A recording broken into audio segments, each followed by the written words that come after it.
let's take a look at some of the stories making news in morning's newspapers. We've got James Hill from The Spectator and Gemma Forte, broadcaster and journalist. Thanks both for sticking with us. James, let's crack straight on. You've got a story here, yes, exclusive on the front of the Mail. Yes, it's the front page of the Saturday Mail, the biggest selling paper in the UK, and really it's about the 15 threats to kill or harm British-based Iranian dissidents in the last 2 years, and how the Iranian regime is targeting those dissidents. Every country does it differently, so the Russians prefer sort of ways of targeting, sort of honey trap style, going after individuals. The Chinese prefer a much more general scattergun approach. The Iranians, it seems, according to this report, are targeting pilgrims overseas, and particularly Shia Muslims, and then they're sending them over back here and targeting and taking out people. And I think this is a story that hasn't had too much publicity compared to, say, for instance, when the Skripal poisonings happened 6 years ago. That was huge news, and yet we seem to be pretty blasé about the fact that we've had, you know, as I say, 15 dissidents targeted in the last 2 years. Well, so it's people that are against the regime that are being targeted, yes, as they arrive back in Iran. Fascinating. Okay, and Gemma, you've got a story for us on the front of the Express. Yeah, it's pretty much only in the Express. It makes me feel like perhaps the Express are having a little moment, and it says Boris mulling over pleas to help Tories fight the election. Knocking on doors, or yes, putting that hard graft in.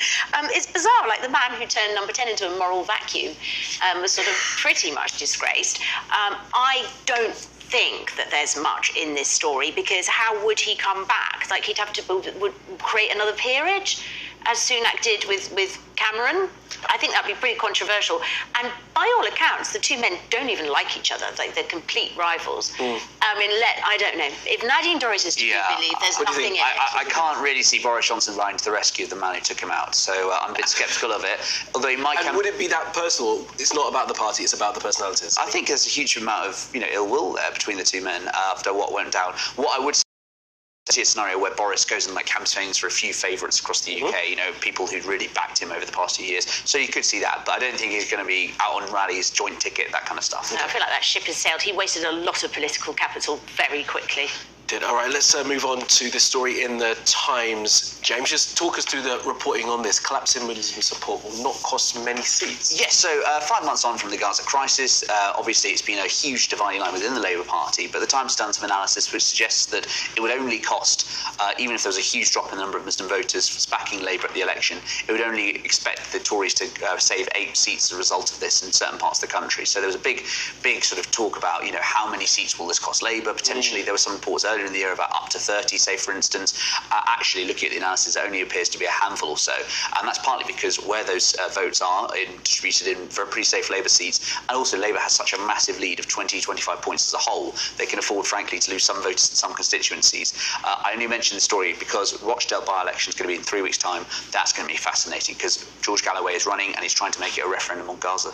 Yeah, he is indeed. And it's interesting, isn't it, the analysis there that they might not lose seats, but as we've seen from Shabana Mahmood speaking just the other day, there is a concern within the Labour Party that they are losing the support of. Yeah, I think a lot of people have felt uncomfortable about their stance and not coming out quicker to call for a ceasefire, etc. I think we're now up to 11,500 children have been killed, 36 Israeli children, of course, as well, but the numbers are horrifying, frankly. Absolutely. Okay, let's move on to this story in the Mail, Gemma, and this is about junior doctors. They've announced that they are going to take strike action again this month for 5 days from February the 24th. What's this reporting saying? Yeah, so the junior doctors have pitched in with they wanting a 35% pay rise, and I know that many people raise their eyebrows at that, but the reason they've gone with that high number is because that's the pay cut that they've had in real terms over the last decade. And imagine that, grinding away and actually just feeling like you're not making any more money. Obviously it's a bit of a disaster, but also, it really interests me that the Conservatives always talk about free markets and market forces, and the doctors have leverage. We are hemorrhaging medics who are being actually targeted with billboards around hospitals by Australia, by New Zealand, and many of them are off, and you can understand why. They're being offered better pay for fewer hours in less overstretched conditions in the sunshine. And, you know, so at some point, find the money, frankly. Well, but I guess that there is a sort of a calculation going on that maybe an incoming government that may not be Conservative might not have the money either, so this one can just ride it out. And of course, we're now through the winter pressure for the NHS, so perhaps... And talking to Tory MPs in the past few weeks, they're very much behind the Prime Minister on this. They really don't like the junior doctors. And the only thing I would say was interesting is from this report... they don't like doctors. liking doctors. Sorry, I should rephrase that. The trade union leaders, perhaps, and some of the rhetoric around that from what I've heard. But all I'd say is also the now suggestion in this report that actually this might not be a result before the election. And you think, hang on a sec, like, you know, this could be an election issue. I mean, there's been 10 rounds of strikes, hasn't there? I think this is the last one of the mandate, but by all accounts, if they put it to a vote again, they'll get a mandate to strike again. Well, quite. I mean, and I think now they're sort of saying what we've got to lose, you dug in, etc., and maybe they get a better offer under a Labour government. You know, 10 years ago, we were ranked the #1 healthcare system in the world. Yeah, and on that final point, I'm not sure they will get a better deal from a Labour government if, you know, I quite agree. The finances are as but that could be the calculation. Right, let's keep cracking on. We've got loads of time. Let's go to this story, James, in Times. And this is the trade deal with India. Yes. Brexit. This has been bonus, right? One of the big things that post-Brexit everyone's been talking about. Sort of 8 years on now, where are we at? And we thought when we had, you know, Rishi Sunak, first person of Indian background, who was going to be getting in, there could be a big moment. He was shaking hands with Modi. You know, they've seen that they spoke up as a new special relationship, etc.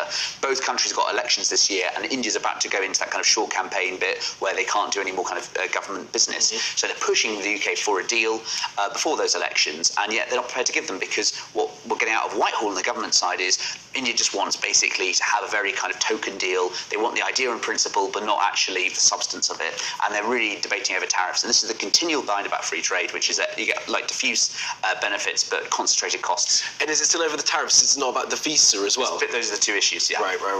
So it's unlikely to be signed before elections in either nation, Probably, right? yeah.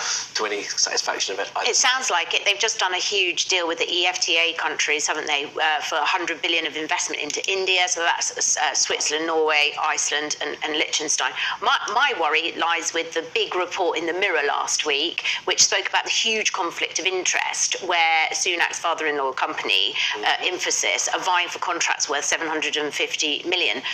That doesn't sit well with me. No, we did touch on that last week. It was a lead story in the Mirror. It was talking about Rishi Sunak's wife, wasn't it? A shareholder in Infosys. Gemma, James, thanks both. More from you later on this morning. But for now, let's take a look at the weather.